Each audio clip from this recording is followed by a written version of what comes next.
Good afternoon. I'd like to call to order the meeting of the Oklahoma City Riverfront Redevelopment Authority. The first order of business will be to elect a chairman pro tem for this meeting. Do I hear a motion? I move that Mr. Marsh be served as pro tem for today. Okay, and there's a second. All those in favor, would you please vote on your machine? Motion passes. Congratulations. Yeah.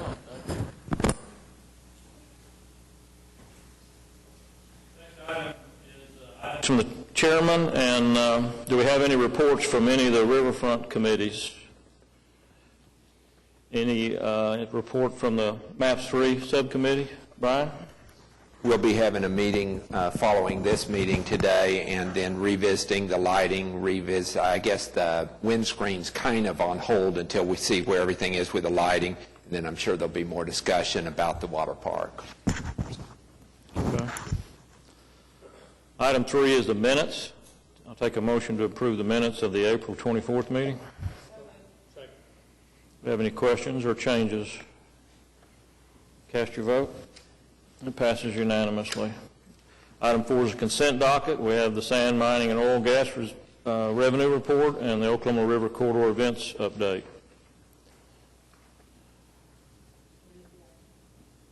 We have a motion and a second on the consent. Any questions or comments? Cast your vote, and it passes unanimously. Item 5 is the primary items. Item A is to approve the renewal of the audit contract between Oklahoma City Riverfront Redevelopment Authority and BKD LLP for the fiscal year 11-12 audit. Motion? Any questions or comments? Cast your vote. It passes unanimously. Item B is to approve renewal of contract between the Oklahoma City Riverfront Redevelopment Authority and Triad Design Group, Inc. for project MC 0481 on-call professional engineering services.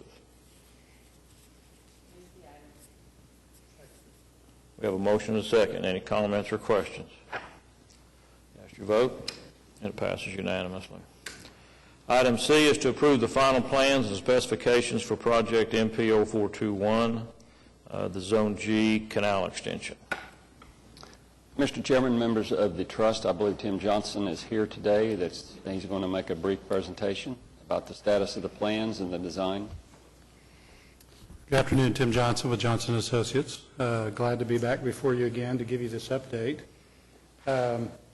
Since the last presentation I made, there's been a few changes. We did our budget analysis after the plans were further along, about 90%. And we were over what was allotted for the project, so we've come back after begging for additional money to the manager.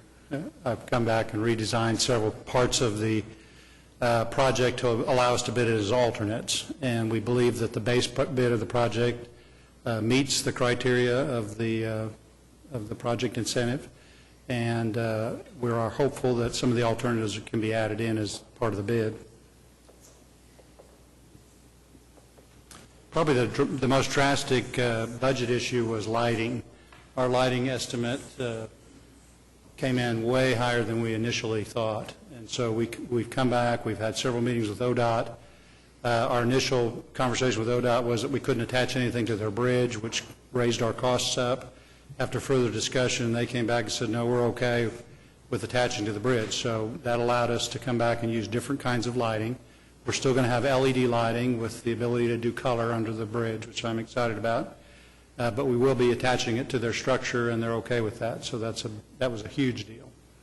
So that we will not be bidding that as an alternate, which is good news.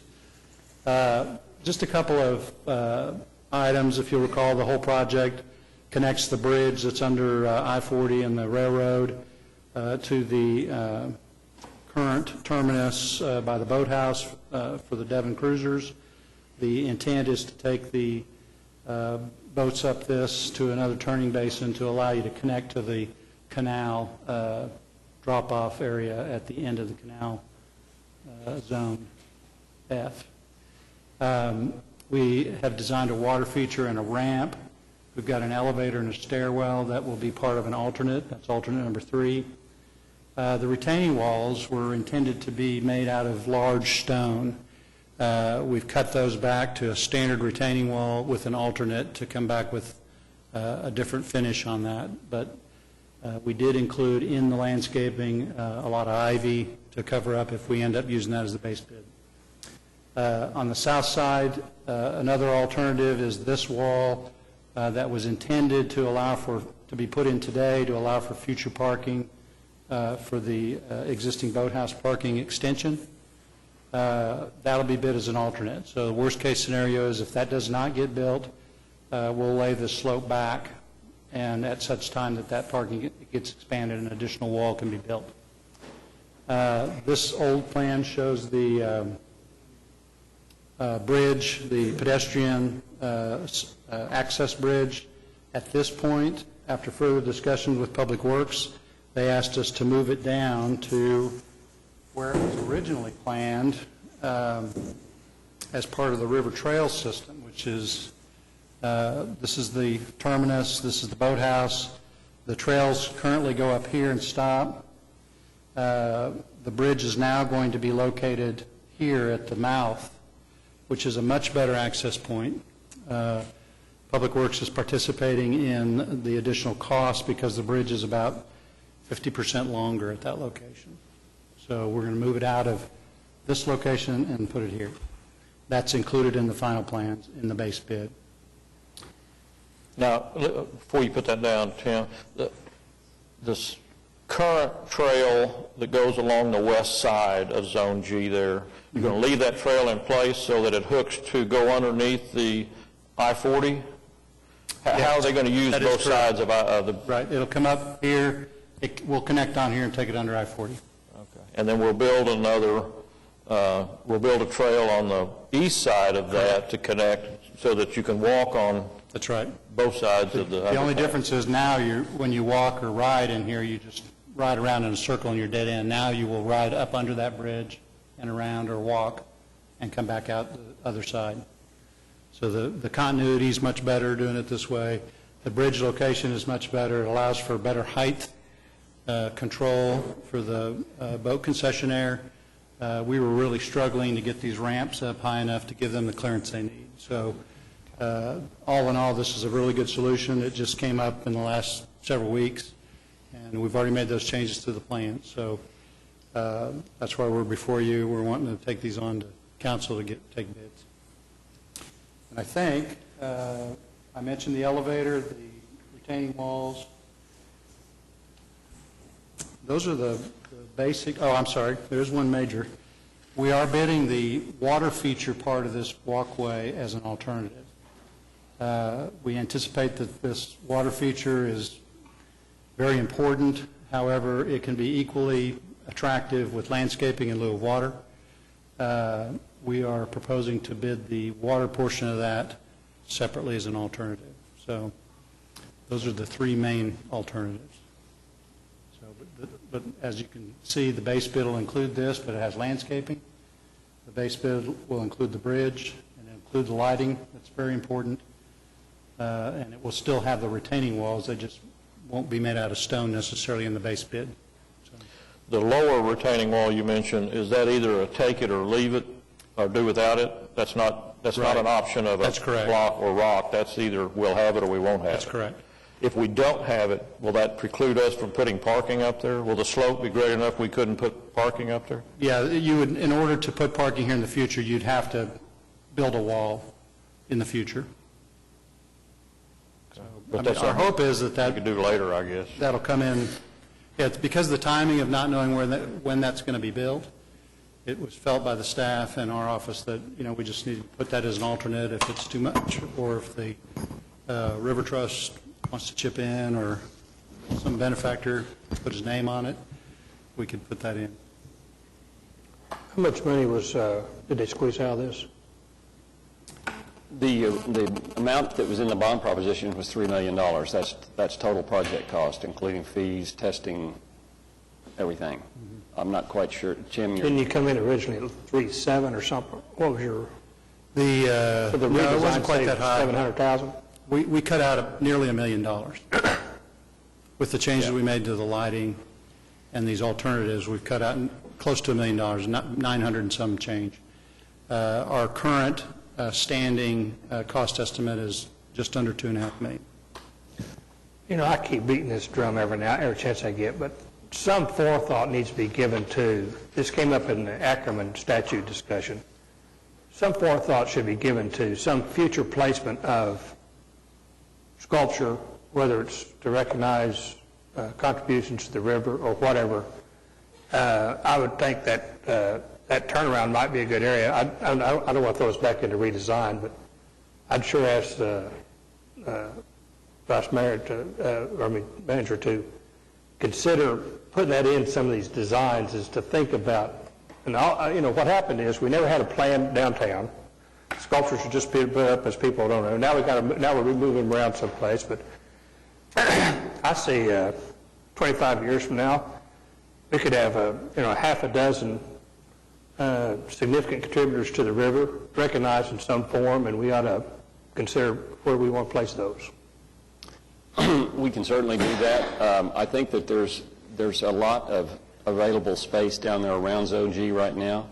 I know at one time the thought was to put the statue of Ray Ackerman over on the west side of the Zone G extension. Tim, you might hold that to the aerial. Yeah, the aerial.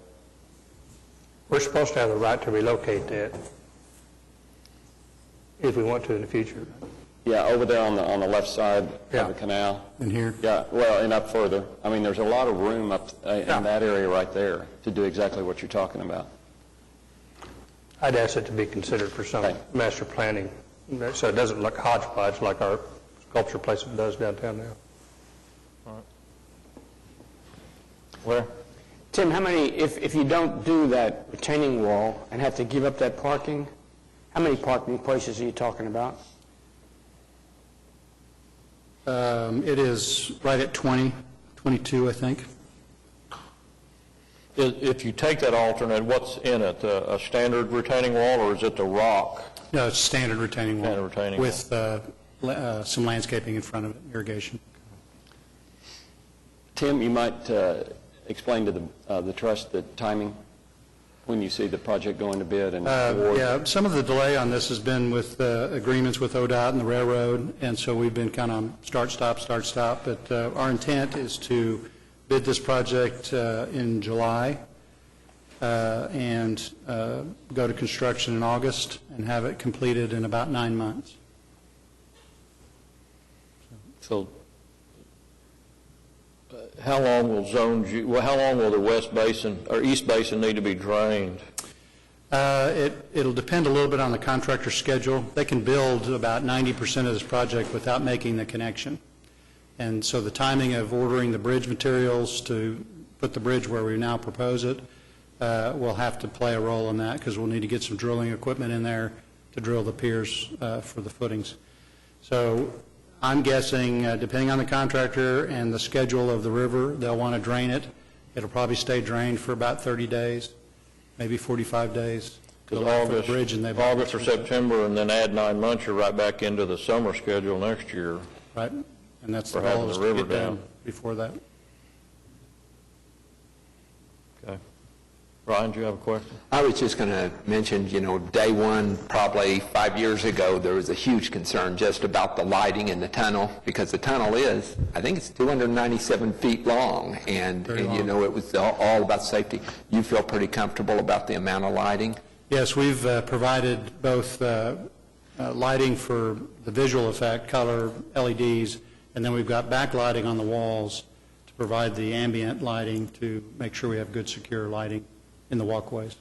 It's just a really, really long tunnel. It is. That people aren't, people are surprised. They're saying, is it 50 foot long and all? It's a football field that you're going to be walking under. It really is. And it's dark in the daytime. Mm-hmm. So it'll be important that these lights be illuminated 24/7.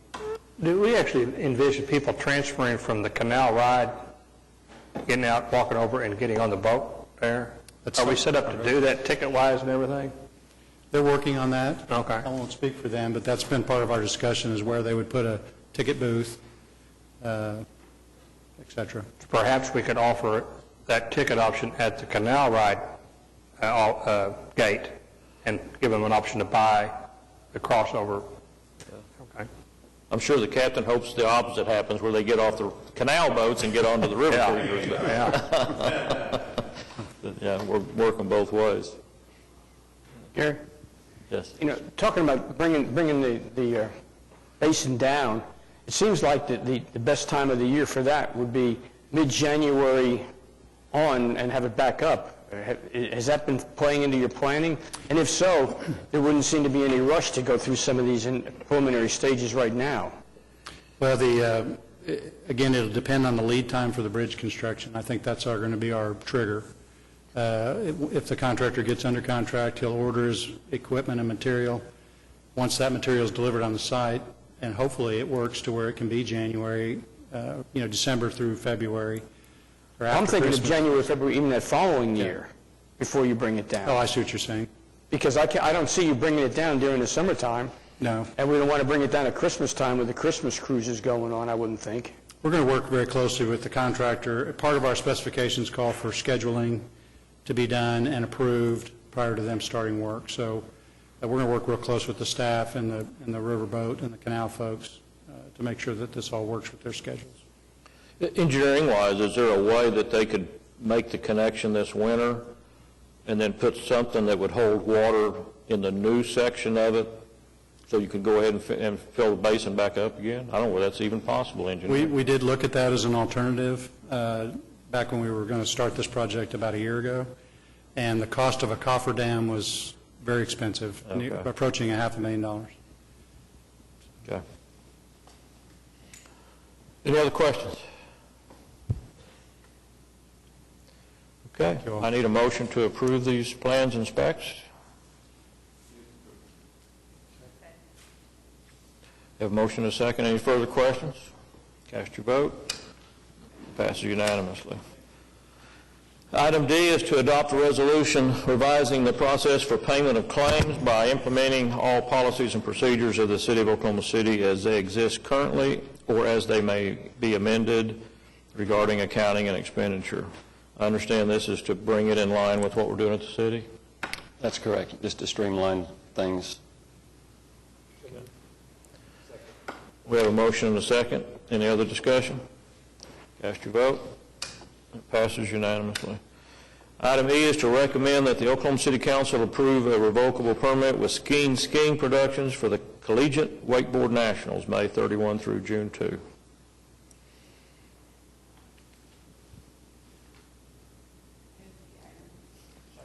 We have a motion and a second. Any other questions? No. This could be the third one. I think there's been... Same place at the drag boat races, right? This is being done in the Western Basin. Yeah, this is being done in front of Wiley Post Park. And actually, isn't there two wakeboard groups that use that area? Seems like.